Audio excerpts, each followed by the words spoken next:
Deus levanta Malaquias. Malaquias, ele profetiza para aquele povo que volta para reconstruir a vida em Jerusalém de novo. Não é? E quando Malaquias ele chega lá em Jerusalém e vê o povo naquele estado em que estava, ele precisou deixar Deus usá-lo para levantar o povo, para exortar o povo. Não é? Porque o povo, agora que voltou, estava vivendo uma vida superficial. Completamente uma vida superficial. E aqueles que estavam no cativeiro, que ainda conservavam um pouquinho do temor do Senhor, estavam agora buscando uma vida de religião, mas no piloto automático. Será que a gente entende o que significa adorar a Deus no piloto automático? Será que a gente entende o que significa servir ao Senhor no piloto automático? Aquele povo estava assim, no piloto automático. No entanto, olha, quando Malaquias olha para aquele povo, ele vê que eles haviam abandonado, em sua maioria, a casa de Deus. E os filhos daqueles homens e daquelas mulheres, não é, que se declaravam povo de Deus, servos de Deus, os filhos estavam observando a forma como seus pais tratavam a casa de Deus. A forma como seus pais tratavam o culto a Deus. E os filhos estavam vendo, meus pais não estão mais buscando a Deus no templo. Meus pais não estão mais buscando a Deus junto com a comunidade da fé. Não é? E o que estava acontecendo? Eles estavam voltando novamente às práticas da idolatria. Muitos deles estavam se casando com mulheres que não eram mulheres crentes. Eles estavam entrando num casamento misto. Deus havia falado que não podia o seu povo se misturar com pessoas de outra fé. E eles estavam se casando com mulheres que adoravam a outros deuses. Irmãos, eles estavam realmente desagradando muito ao Senhor. E eles estavam também se tornando cada dia mais um povo avarento, um povo apegado ao dinheiro. Por isso que o Senhor fala para eles lá no capítulo 3, a partir do verso 10, vocês me roubam. E vocês ainda perguntam, Senhor, em que te roubamos? Vocês estão me roubando nos dízimos e nas ofertas alçadas. Porque vocês estão deixando a minha casa sem mantimento. Tragam os vossos dízimos, tragam as vossas ofertas. E depois vocês vão fazer prova de mim. Se eu não abrir as janelas dos céus e derramar uma bênção tal, que dela vos advenha maior abastança. E por causa da vossa atitude, eu repreenderei o devorador da vossa vida, da vossa família, da vossa terra. Então, eles estavam se tornando egoístas, estavam trazendo para Deus qualquer oferta. E os filhos estavam observando. Eles, quando traziam as ofertas, eles não traziam o melhor animal, eles traziam o animal imundo. Eles traziam para Deus o animal sujo, eles traziam para Deus o animal com a patinha partida. Traziam para Deus qualquer coisa, né? E o pior que estava acontecendo no meio deles, depois deles estarem tratando Deus de qualquer jeito, sabe o que era?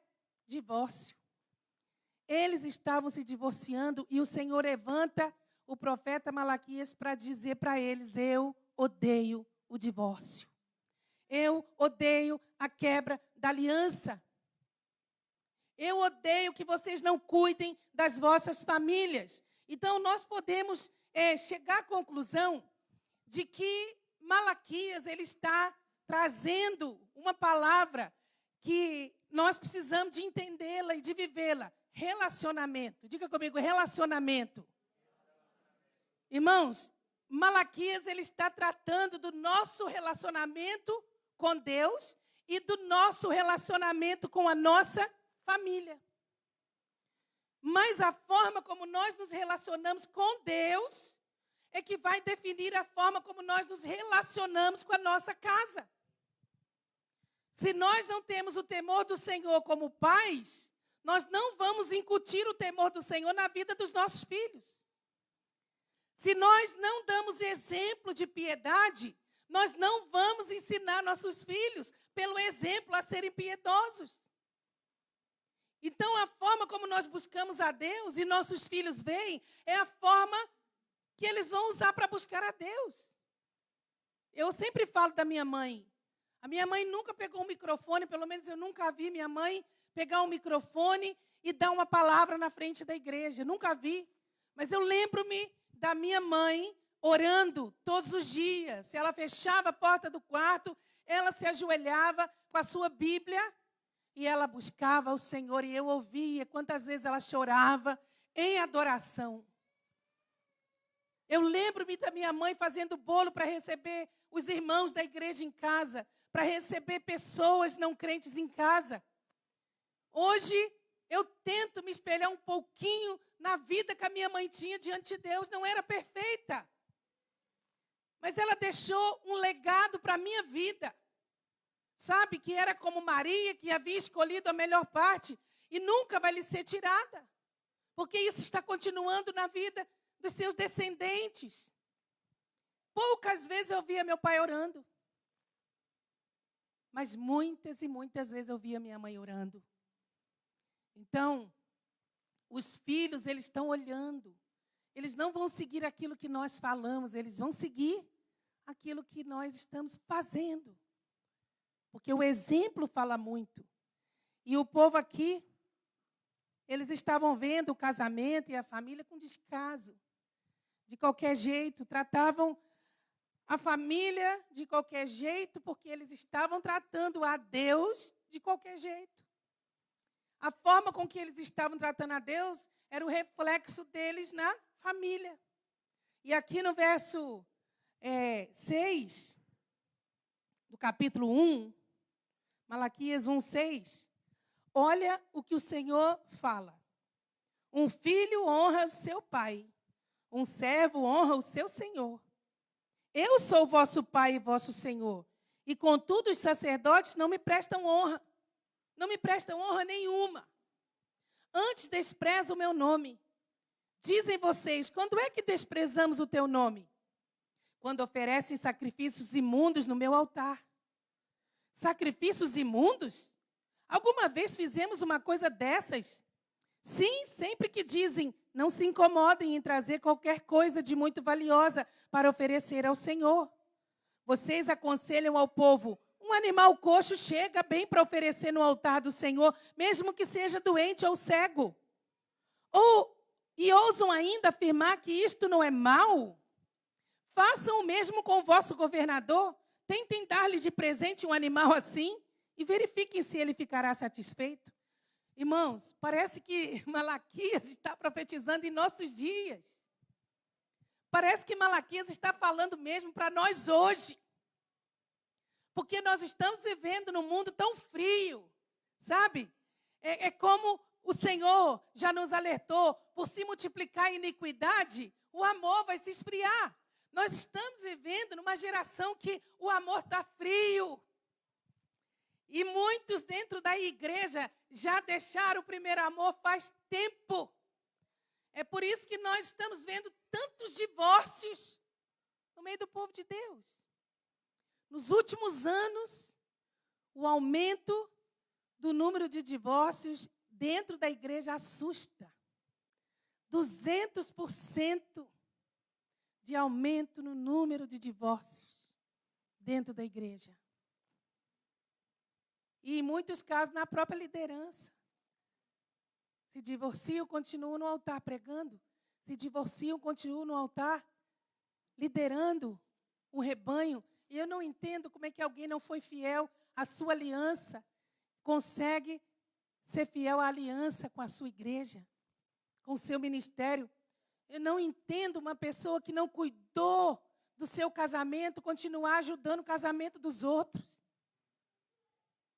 Mas nós estamos vivendo numa época de frieza. As pessoas parecem que estão anestesiadas. Os irmãos não sentem isso, não? Parece que as pessoas estão anestesiadas e depois da pandemia parece que ficou tudo abobado. Parece a folha levada pelo vento, vai para lá, vem para cá. Não é? Não tem aquele ditado que tanto faz o rio correr para cima ou o rio correr para baixo? A indiferença está muito grande em nossos dias.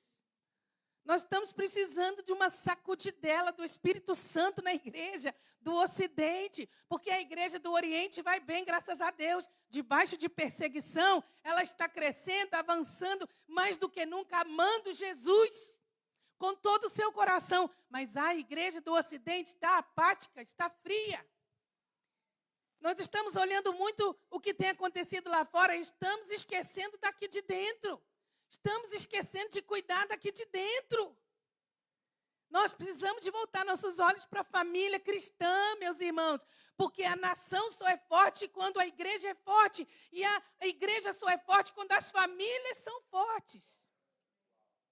E os filhos só são fortes quando os pais são fortes na sua relação.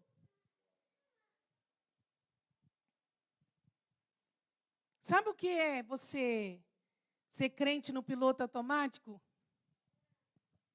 Você pega o seu filho, sua filha, sua família e fala assim: hoje nós temos de ir no culto, hoje é dia da ceia. Vamos tomar a ceia do Senhor, porque se não tomarmos a ceia do Senhor, ficamos fracos. Mas aí, naquela semana, tem a célula e não vai na célula. Naquela semana tem reunião de oração e não vai na reunião de oração e nem leva os seus filhos. Mas naquela semana tem escola dominical, mas não vai na escola dominical e nem leva os seus filhos. Os filhos estão vendo os exemplos. Piloto automático é: eu vou, chego lá, sento, eu canto o que está escrito lá, mas eu não sinto aquilo que eu estou cantando. Eu ouço a pregação, mas eu não sinto aquilo que está sendo pregado. Porque eu estou distraído com as coisas desse mundo. Porque eu estou preocupado com as coisas desse mundo. E aí eu venho para a igreja e saio pior do que eu entrei. Quantas vezes nós não estamos assim? Eu oro: Senhor, me livra de fazer as coisas para Ti no piloto automático. Me livra de fazer as coisas para Ti sem paixão. Sabe, irmãos, às vezes nós estamos fazendo as coisas sem paixão. Estamos fazendo por dever, estamos fazendo por obrigação. Mas nós precisamos de orar e falar: Senhor, me dá alegria naquilo que eu faço para o Senhor. Porque o salmista Davi, ele disse que servir ao Senhor com alegria. Se não tem alegria, alguma coisa está errada. Porque as coisas que fazemos para o Senhor têm que nos dar prazer. Não é tristeza, não é fardo, não é peso.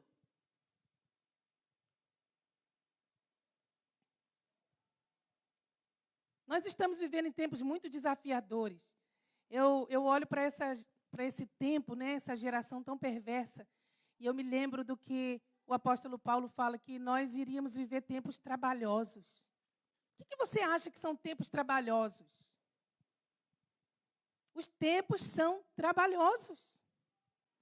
Olha o mundo.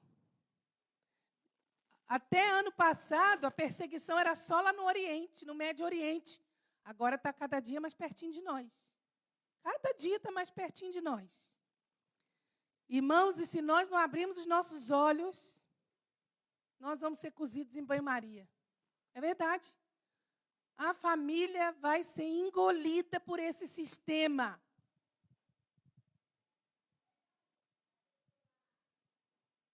Tempos trabalhosos.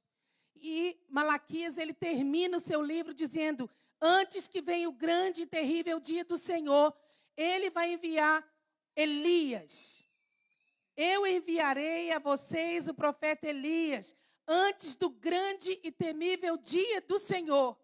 Ele fará com que os corações dos pais se voltem para seus filhos e os corações dos filhos para seus pais. Do contrário, eu virei e castigarei a terra com maldição. Não é que Deus vai mandar Elias em pessoa. Não, não é isso. Isso vai acontecer lá na grande tribulação. Lá no final da história, não é? Desse século, dessa era. Vai lá.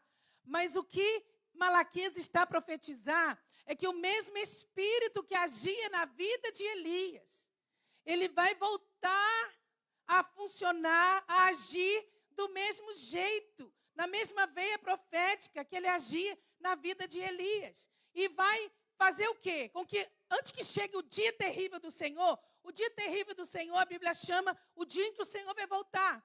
O dia que o Senhor vai lançar o seu castigo sobre a terra, as suas taças vão, transbordar sobre a terra. Antes desse dia, o Senhor vai avivar as famílias, começando do coração dos pais aos filhos e dos filhos aos pais. E você não pense que Satanás não conhece essa palavra aqui, conhece. E mais do que nunca, ele tem feito com que pais se voltem contra seus filhos se voltem contra seus pais. Quantos pais matando seus filhos, quantos filhos matando seus pais. Quanta maldade, quanta violência entre pais e filhos, filhos e pais, meus irmãos. Mas o Senhor está aqui dizendo que Ele vai enviar o Espírito que agia em Elias. E o que Elias fez na sua época?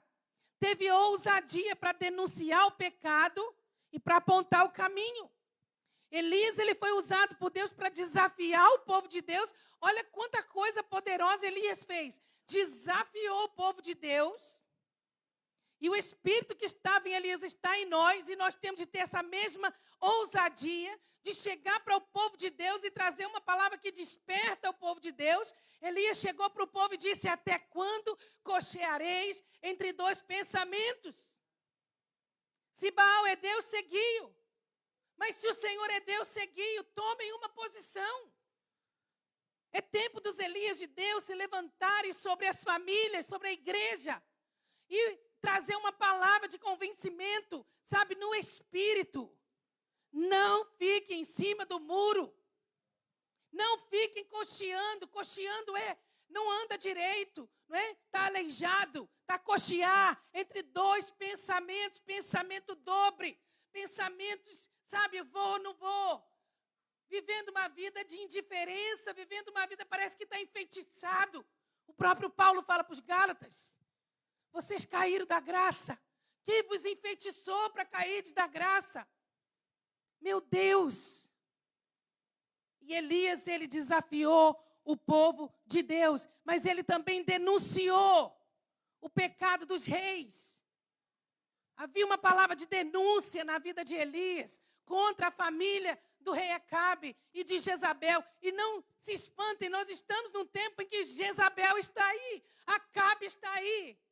Os filhos de Jezabel e de Acabe também estão aí, meus irmãos. E Elias, ele confrontou os falsos profetas. Elias, ele confrontou o altar profano que Israel levantava para Baal. Então eu creio que o Senhor, Ele quer nos levantar. E o Senhor diz aqui, olha, eu vou fazer isso, para que eu não venha e fira a terra com maldição. Porque se a família cristã deixar de existir, e nós estamos numa época que o modelo familiar está sendo alterado, né? O modelo familiar está sendo alterado. Hoje, lá fora no mundo, o entendimento que se tem é o entendimento de cada um fazer aquilo que gosta, aquilo que bem lhe apetece. Então, nós vemos famílias de todos os jeitos, né? De todos os tipos, de todos os gostos. Mas a família, segundo a palavra do Senhor, é um homem piedoso com uma mulher piedosa, gerando filhos piedosos. Filhos que temem ao Senhor. Quando eu falei de Jezabel, eu tenho tido um peso muito grande no meu coração para as famílias. Porque nós temos visto que as mulheres no mundo, elas estão sendo empoderadas. No Médio Oriente, as mulheres têm se levantado também. Elas estão lutando por liberdade e até certo ponto, esse empoderamento é bom. Esse empoderamento traz liberdade, traz libertação, traz autoestima, traz dignidade para a mulher. Mas nós já estamos saindo do equilíbrio. E a mulher está sendo empoderada cada dia mais. E nós só estamos pensando em empoderar mulheres. Olha quantas reuniões de mulheres existem na igreja, no mundo corporativo, nas universidades, no mundo inteiro. Hoje mesmo, se nós formos olhar aqui na agenda, só de Lisboa, quantas reuniões de mulheres para empoderamento. No entanto, o que tem acontecido com os homens? Estão sendo emasculados a cada dia. Aí você olha a vida de Acabe e de Jezabel. Acabe era o homem passivo. Era o homem que só tinha o nome de rei, mas quem governava não era Acabe. Era a mulher Jezabel. A empoderada. A que mandava matar. A que manipulava. Né? E quem que eles geraram? Quem foi o próximo rei depois que o rei Acabe morreu? O filho deles, Acasias. Foi um rei terrível. Só reinou 2 anos em Israel. Porque ele caiu da sacada da sua casa, lá do terraço, caiu e morreu. Ficou uns dias vivo, mas Elias falou que ele ia morrer. E ele morreu. 2 anos. E quando foram procurar descendentes de Acasias para ser colocado no trono, não tinha, porque ele não gerou filhos. Não tinha descendente. Então, nós estamos agora olhando o mundo, cada vez mais a mulher cresce, o homem diminui, os filhos perdem a identidade. E o que vai ser da próxima geração, irmãos? O que vai ser da próxima geração se nós não cuidarmos hoje? Você hoje vê uma criança com 10 anos, passa tão rápido que daqui a pouco ela já tem 15, daqui a pouco ela já tem 18, daqui a pouco ela já é maior de idade. E sabe o que acontece quando nós não educamos os nossos filhos como nós devemos educar? Quando chega na faculdade, se desvia. Porque vai para a faculdade, vai para a universidade, vai encontrar os professores lá, humanistas, cheios de filosofias, discutindo no campo das ideias, das ideologias. E quando nós não ensinamos a palavra como deve ser, o que acontece quando o menino com 18 anos vai para a universidade e ouve certas coisas na escola, na faculdade, não consegue acreditar mais na Bíblia? Por quê? Porque foi ensinado de forma superficial. Foi ensinado de forma superficial. Eu gosto muito de falar sobre isso. Porque eu acho que todo crente tem que estudar doutrina. Não é só estudar salmos. Não é só ler provérbios. Não é só ler o Evangelho de João. Tem de estudar a doutrina. Tem de ler as cartas de Paulo. Tem de estar na escola dominical. Tem de estar na reunião onde ensina a Bíblia, irmãos. O crente em Jesus, o pai, a mãe, tem de ter essa disciplina, de ter pelo menos um culto familiar por semana em casa. Como que Deus vai usar, não é? Aquilo que Ele quer fazer de converter o coração dos pais aos filhos e dos filhos aos pais, se não há uma disciplina. Eu não sei se você tinha culto familiar quando você era mais novo na sua casa, mas é muito importante nós termos esse padrão, sabe? Uma vez por semana, levar a família toda a jejuar. Ah, mas o meu filho é pequeno, tadinho, ele não pode jejuar. Pode, claro que pode. Nós vemos na palavra casos que até os animais foram colocados para jejuar. As crianças foram colocadas para jejuar. A criança não vai morrer se ficar meio-dia sem comer, não. Ensinar os filhos o que é o jejum. Ensinar os filhos o que é a consagração. Ensinar os filhos a ter um caderninho de devocional. Filho, esse caderninho, olha, um bom presente para você dar para o seu filho no Natal. Um caderno bonitinho para o menino, do jeito do menino, e um caderno bonitinho para a menina, do jeito de menina. Isso aqui é para o seu devocional. Você vai meditar na palavra de Deus e você vai escrever aquilo que você está meditando.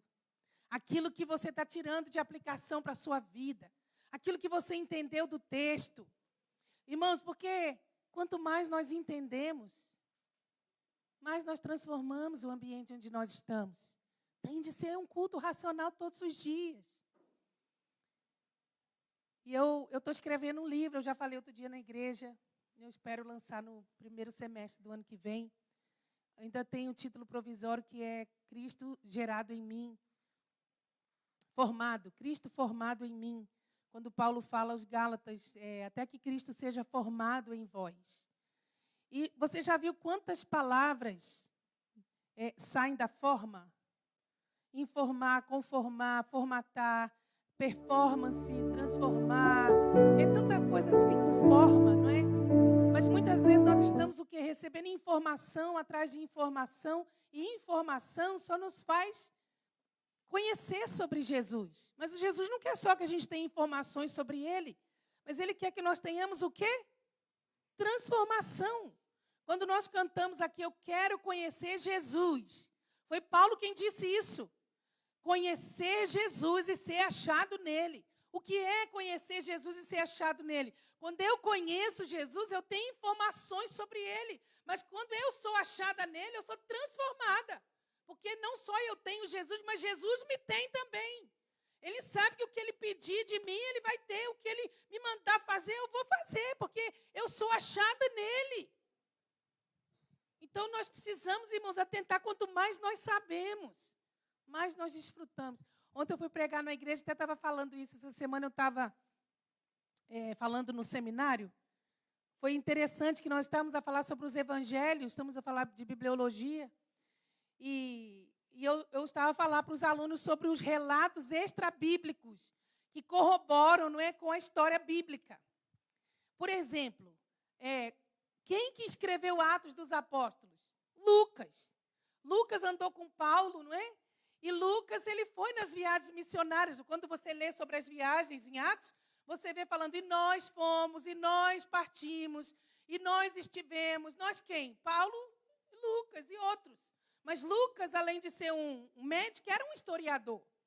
E aí ele conta lá em Atos que Paulo chegou lá em Éfeso, e quando chegou lá, não é? O povo ficou com raiva de Paulo porque eles adoravam a Diana dos Efésios, que toda a Ásia venerava. E eles ficaram com raiva por quê? Porque muitos se converteram a Jesus e deixaram a Diana. Muitos bruxos, eles traziam seus livros de bruxaria na praça e queimavam. E aí o povo fez uma reunião contra Paulo. Ele está aqui fazendo com que nós percamos dinheiro, porque nós fazemos os bonequinhos da Diana. E agora o povo não quer comprar. Não é? Então, assim, houve um avivamento lá em Éfeso, muito grande.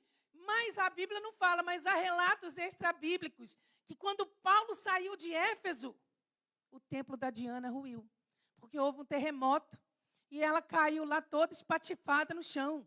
É? Mas onde que eu cheguei? Aí, tudo para falar do Lucas.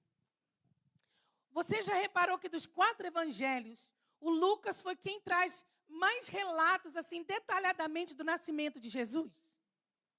Mateus esteve com Jesus e Mateus não traz com detalhes o nascimento do Senhor. João esteve com Jesus 3 anos e João não fala nada do nascimento de Jesus.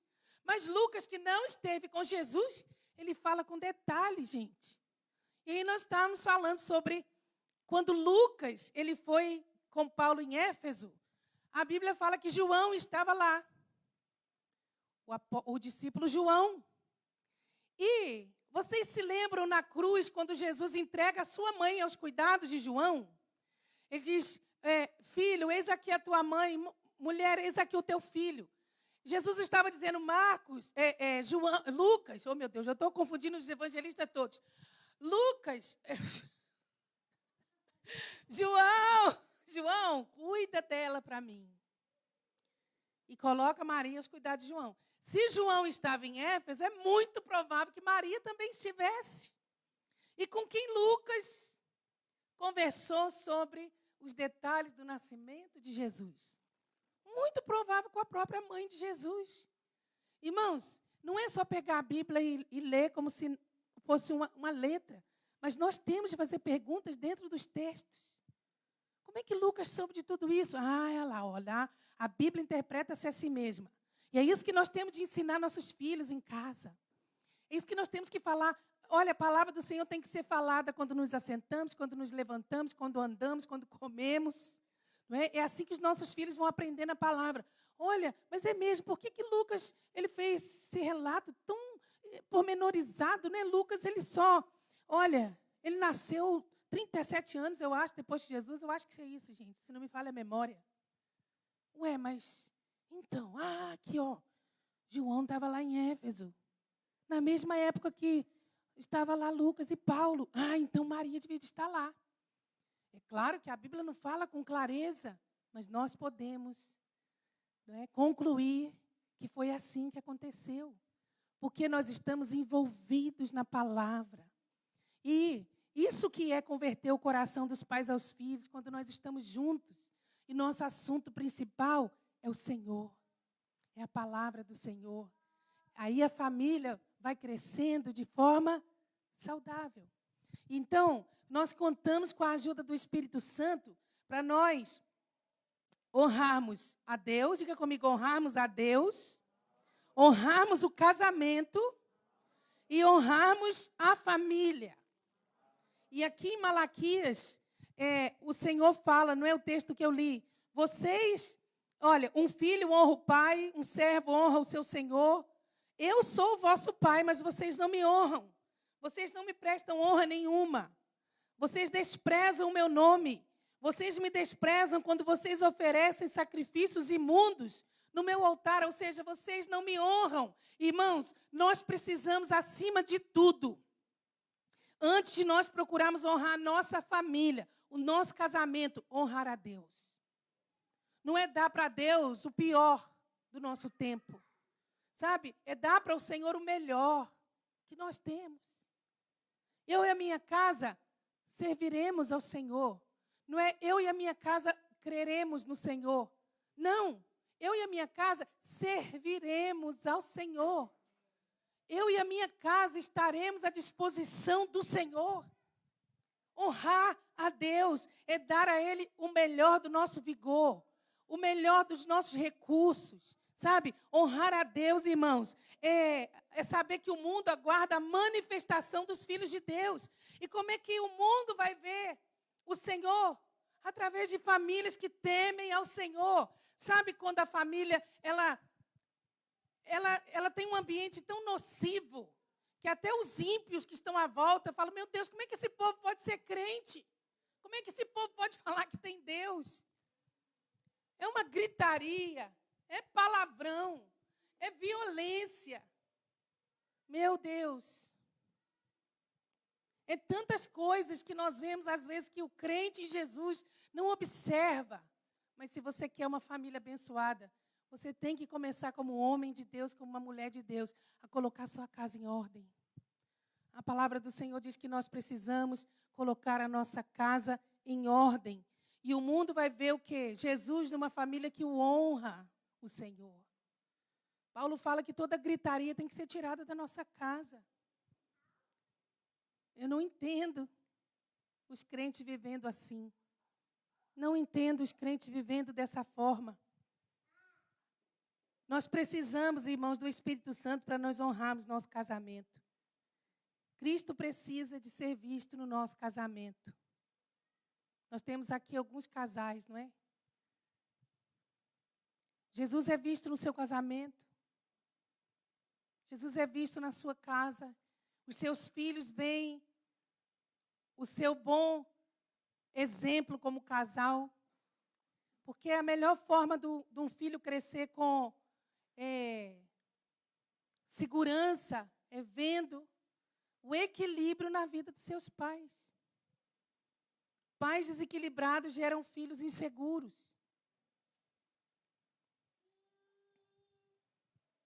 Eu lembro, nós vamos fazer 25 anos, né, de casada, agora em dezembro. Nossas bodas de prata. Estão todos convidados, viu?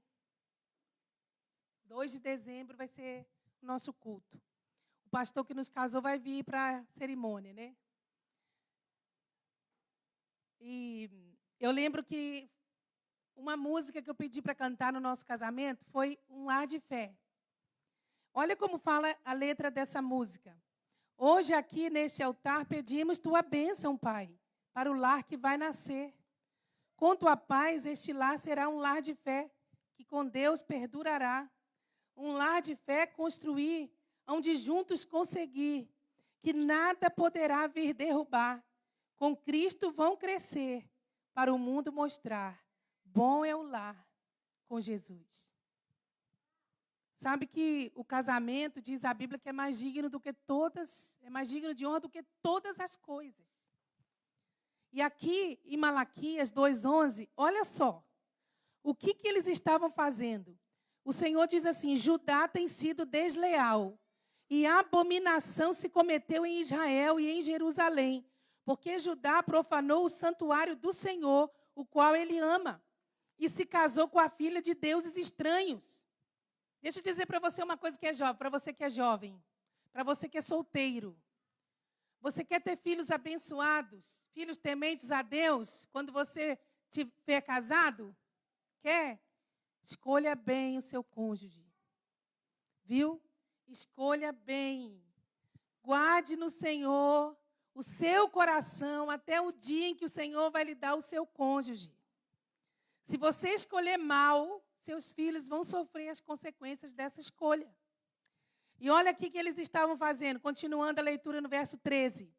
Ainda fazeis isto outra vez, cobrindo o altar do Senhor de lágrimas, com choro e com gemidos, de sorte que ele não olha mais para a oferta, nem a aceitará com prazer da vossa mão. E dizeis, por quê? Porque o Senhor foi testemunha entre ti e a mulher da tua mocidade, com a qual tu foste desleal, sendo ela tua companheira, e a mulher da tua aliança. E não fez ele somente um, ainda que lhe sobrava o espírito? E por que somente um? Ele buscava uma descendência, diga comigo, descendência. Ele buscava uma descendência para Deus. Portanto, guardai-vos em vosso espírito, e ninguém seja infiel para com a mulher da sua mocidade. Irmãos, o que o Senhor está falando aqui? Eu esperava que vocês tivessem uma descendência abençoada. Mas o que tem acontecido é que os homens estão sendo infiéis à mulher da sua mocidade. O Senhor disse que estava presente no dia do casamento. Sabe o dia que você casou? O Senhor estava lá como testemunha. E talvez muita gente que está aqui hoje, ou está nos ouvindo, né, nos assistindo, possa pensar assim, mas eu nunca cometi um adultério. Mas eu nunca fui infiel à esposa que o Senhor me deu. Mas olha, irmãos, hoje eu estava lá em casa, escrevendo um dos capítulos do livro das células para o ano que vem. O Senhor me levou para outra direção, então eu estou, né, correndo para ver se consigo, em dezembro, ter isso pronto. Nós vamos falar sobre o Sermão do Monte, Mateus 5, 6 e 7. E hoje eu estava exatamente escrevendo sobre o divórcio. Quando Jesus fala sobre o divórcio. E o Senhor, antes do divórcio, olha, uma coisa vai levando a outra. Antes do divórcio, o Senhor diz assim, vocês lembram que diz a lei, não adulterarás? Mas eu vos digo, se um homem olhar para uma mulher com um olhar impuro, no seu pensamento já adulterou com ela. Na lei, era a conjunção carnal que constituía o pecado. Agora, com Jesus na graça, é só o pensamento impuro e já pecou.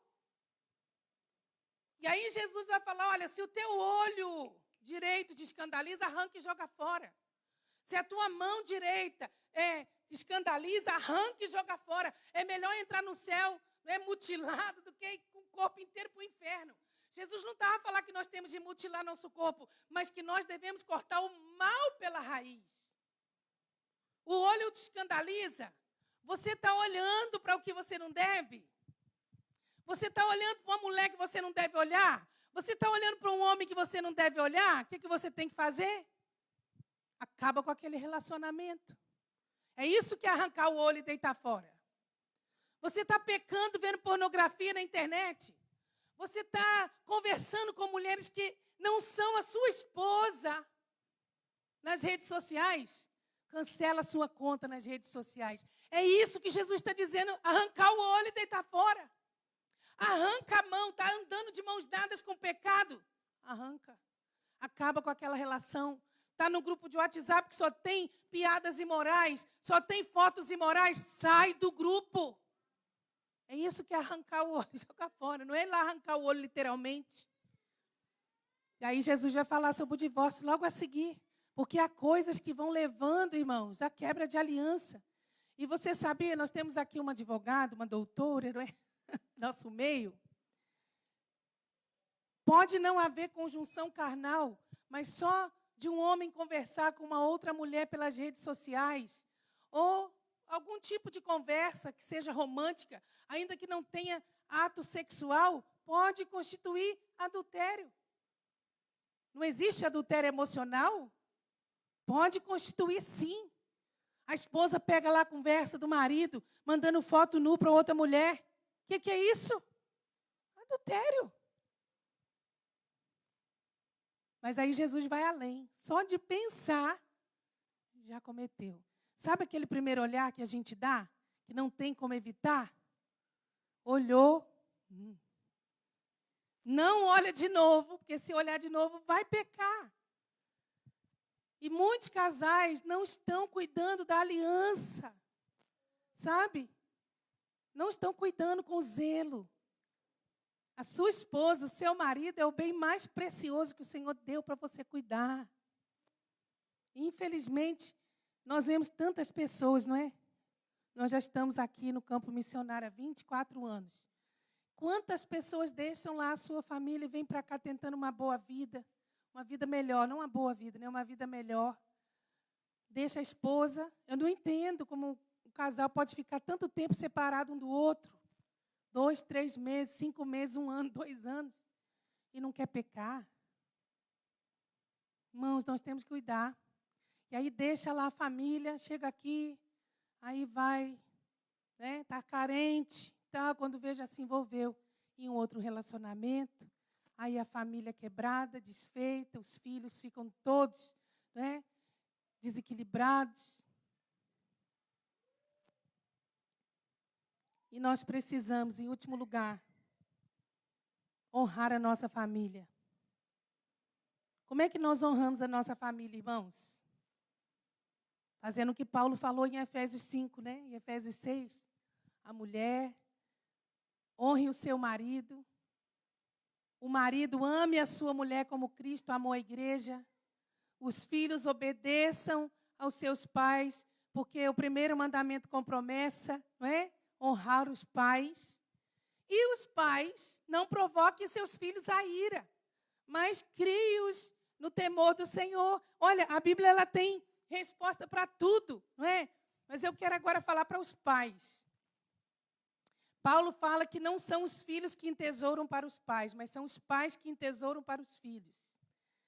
Mas vamos pensar que esse entesouramento, existe essa palavra? Entesouramento? Esse entesourar não é só uma herança financeira, monetária, não é uma herança de bens humanos. Essa herança mais importante que você pode deixar entesourar na vida dos seus filhos é a sua vida com Deus. É a sua posição de ser um homem de Deus, uma mulher de Deus que traga Jesus para dentro da sua casa. Jesus tem de ser o centro da sua casa. O que tem na sua casa que o Senhor não aprova? O que tem na sua casa que o Senhor não gosta? O que tem na sua casa que você vê que o Senhor não gosta? Isso não vai abençoar a sua casa. Deita fora hoje, chega lá e olha aquela revista lá que não glorifica o nome do Senhor, deita ela fora. Nas redes sociais você está vendo coisa que não deve, está amaldiçoando a sua casa, está amaldiçoando seu casamento, deita fora. Davi disse, não porei coisas mais diante dos meus olhos. Nós temos de purificar nossa casa, irmãos. Nós temos que trazer Jesus para nossa casa. Amém, gente? Porque o Senhor quer converter o coração dos pais aos filhos. E você, como pai, você vai começar a fazer isso. Limpar a sua casa. Abençoar seus filhos todos os dias. Sabe uma prática que nós poderíamos voltar? Aquela prática antiga dos filhos chegarem para os pais e falarem, bênção, pai. Bênção, mãe. Peça a bênção, seu pai. Ah, mas o meu pai não é crente, mas é seu pai. A palavra dele tem poder sobre sua vida. A bênção, pai. A bênção, mãe. Quem é que faz isso? Eu não faço mais porque eu não tenho pai, né? Eu já não tenho pai nem mãe. Mas vamos trazer essa cultura para casa? Vamos trazer a cultura do reino de Deus para dentro da nossa casa? Irmãos, em nome de Jesus. E o coração dos filhos, ele vai se converter aos seus pais. Você não está criando filho para o mundo. Você não está criando filho para o diabo. O seu coração, filho, vai estar conectado ao coração do seu pai, da sua mãe. Se convertendo ao coração dos seus pais, para que a família junta possa glorificar o nome do Senhor. Vamos orar então? Eu queria cantar uma canção